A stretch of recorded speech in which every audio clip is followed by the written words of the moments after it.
आज हामी हेउन्देको यात्रामा निस्क्यौँ। हेउन्देको स्टेसनमा पुगिसकेपछि हामी यहाँदेखि 5 नम्बर एक्जिट गेटबाट हामी सिधै बाहिरतिर निस्किन्छौँ। बाहिरतिर निस्किसकेपछि हामी यहाँबाट सिधै अगाडि बढ्छौँ। अगाडि बढिसकेपछि यतातिर यति ठुल्ठुला बिल्डिङहरू छन् यहाँदेखि। अनि सिधै हामी अगाडि बढ्छौँ। अगाडि बढिसकेपछि थोरै गर्मी हुन्छ र हामी एकछिन रोकिन्छौँ।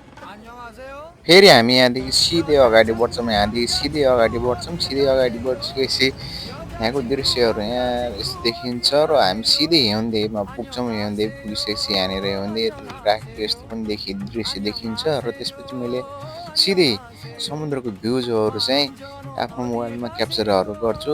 समुद्रको भ्यूहरू चाहिँ यसरी टक्क यसरी देखिन्छ। पुरा भ्यूजहरू चाहिँ मैले आफ्नो रेकर्ड गर्छु आफ्नो फोनमा।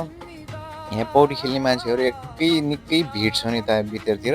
अरू दिनको तुलनामा चाहिँ आज धेरै नै कम हुन्। आज मान्छेहरूको छुट्टीहरू सकेर चाहिँ कामहरू स्टार्ट भइसकेको हुन्छ। त्यो भएको कारणले चाहिँ मान्छेहरू कमै थिए। हामी बिहानै 10 साढे 10मा पुगिसकेका थियौँ। कमै थिए मान्छेहरू, नत्र भने हिजो अस्तिहरू चाहिँ यो भागहरू पुरै भरेको हुन्थ्यो। यता बाहिरतिर चाहिँ यहाँ बोटहरू चढ्ने ठाउँ पनि छ।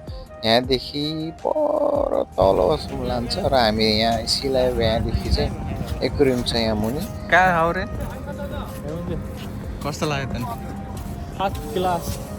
फर्स्ट क्लास मै हुने त अब नहुने योजना हुँदैछ। साथीहरू चाहिँ गर्मी थाकेर एकछिन ल शीतल बसौँ केरा हो भनेर चाहिँ यहाँ शीतल बसेर फोन चलाइरहेको थिएँ।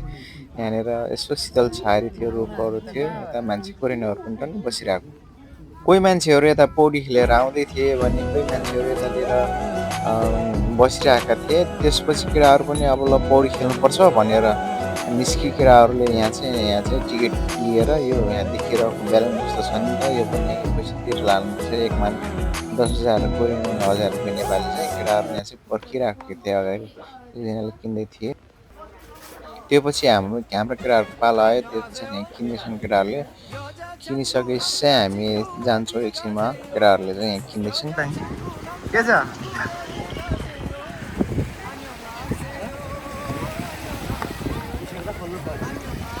साथीहरू चाहिँ त्यहाँ नुहाउने कपडाहरू चेन्ज गर्दै थिए र यहाँ कोरियनका छोराछोरीहरू र विदेशीहरू पनि टन्नै त्यो पौडीहरू खेलिरहेको थिए। यहाँ अब हप्तामा यो वर्षको गर्मी कटाउन मान्छेहरू टन्नै आएको थिए। यहाँ बालुवाहरू पर्सिने खेल्ने बच्चाहरू एकदम रमाइलो गरिरहेको थियो। केटाहरू हेरिरहँदैछ र यहाँदेखि चाहिँ यो दुर्पिनबाट चाहिँ यहाँ पुरै भ्यूहरू हेर्न सकिन्छ। टाढा टाढाकोसम्म चाहिँ नजिक देखाउँछ। यहाँदेखि राम्रो भ्यू देखिन्छ।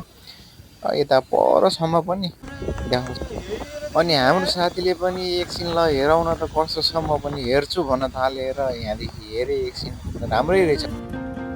त्यो पछाडि केटाहरू नुहाउँदै थिए र म छारीमा बसेँ। त्यहाँदेखि हामी निस्किसकेपछि चाहिँ हामी यहाँदेखि अब निस्किएपछि ल भोक लाग्यो केटा हो, अब चाहिँ नास्ता खानुपर्छ भनेर हामी यहाँ नेपाली रेस्टुरेन्ट पस्यौँ। नेपाली रेस्टुरेन्ट बसेर चाहिँ त्यहाँ नास्ता खाइसकेपछि हामी चाहिँ घरतिर लाग्यौँ।